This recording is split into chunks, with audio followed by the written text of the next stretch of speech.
Guess who went to game 6 and got corona? Woo, buddy! Totally worth it.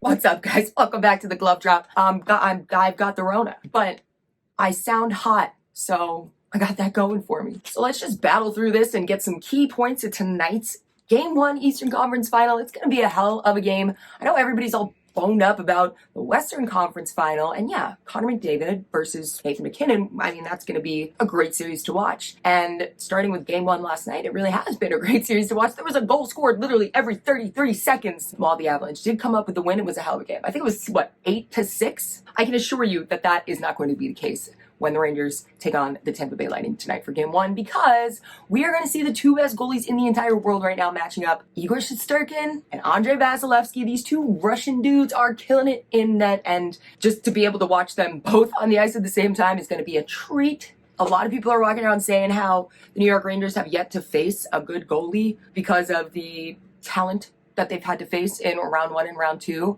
which, how dare you say that about Antti Raanta, because Antti Raanta is a starting goalie, for sure. His numbers are through the roof.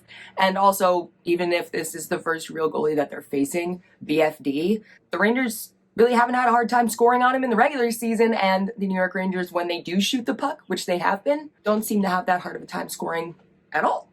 And since they have started to shoot, we were just seeing them shoot more and more and more, and that was a concern coming into the playoffs in the first place, because yeah, the Rangers were ranked really high in the league, but their goals for was very low. And if you're just looking at the paper, you're going to think that they can't put pucks on net, which, yeah, if you're not shooting, you're not going to win a damn thing. But as of lately, the Rangers are firing them off, so not worried about it. So the Tampa Bay Lightning are coming into tonight's Game 1 without one of their top forwards in Braden Point. He is supposedly, maybe he skated this morning, and I've heard rumors that he's going to pull like a Beyonce album drop and just surprise everybody and be in the lineup. I don't expect that to happen. And as well as that, they've been sitting on their asses for 8 days. The Tampa Bay Lightning swept the Florida Panthers, and they have had 8 days to sit on their fat asses. The New York Rangers have had off a day and a half. There's going to be a huge opportunity, a short-lived one, but a huge opportunity to kind of catch Tampa while they are feeling their way back in.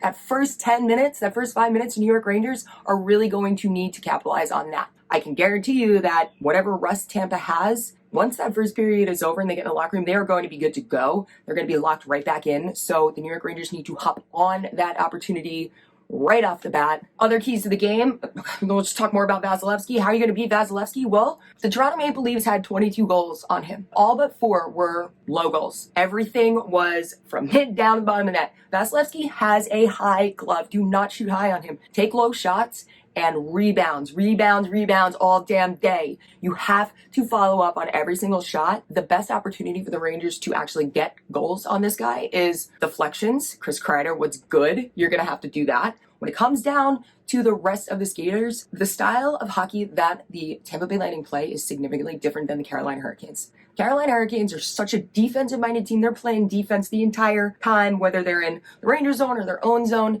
and they give very little time and space. And that really tripped up a lot of players, more specifically Artemi Panarin, who is the kind of skill player who needs time and space. He wasn't really able to play up the things that he's the best at. This series, I expect him to have a little bit more of an opportunity to do so. Another big key to today's game is going to be special teams. Why don't you even bother saying that? Obviously, that's the biggest key during the playoffs, but truly special teams. The Tampa Bay Lightning right now have a lights out penalty kill. However, the New York Rangers power play, despite having that little shaky stretch of games at the beginning of the playoffs, they have come back big time, and it's the New York Rangers power play that we saw all season long. Penalties, I think, are going to be flying because Tampa Bay hits hard. They are a very aggressive team. They're throwing bodies.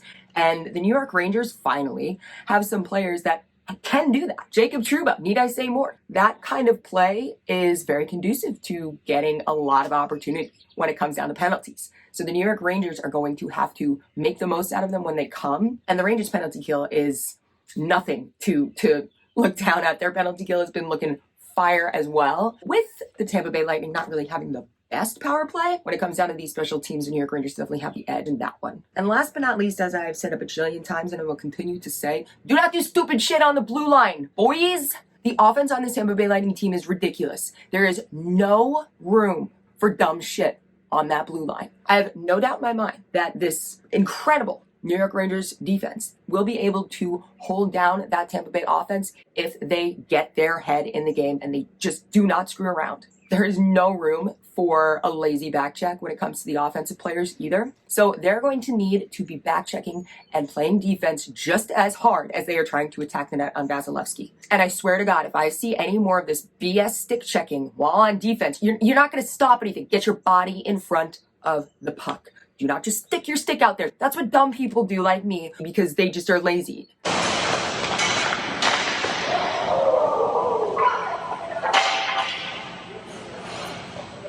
Don't be like me. And the one other thing that I was thinking, but I feel like I don't even need to say it, is just don't let your emotions get in the way. The New York Rangers have clearly not been rattled by anything, and they've been able to keep their head in the game the entire time. Whether they're down 3-1 in this series and just coming in, winning elimination games, coming from behind. So the New York Rangers seem to have that pretty squared away, pretty level. So that's all I have for you guys. If you want more of the Glove Drop, you can check me out on Instagram, TikTok, and Twitter at the Glove Drop. I will have a post-game video coming up after this if I am not dead. I mean, I'm stuck in this damn house for 5 days. So you're gonna be seeing a lot of my face and hearing a lot of my sexy voice. Thank you guys all for coming through. Game starts in an hour, so let's friggin' go, Rangers. I'm gonna go get some Robitussin and get ready to rumble.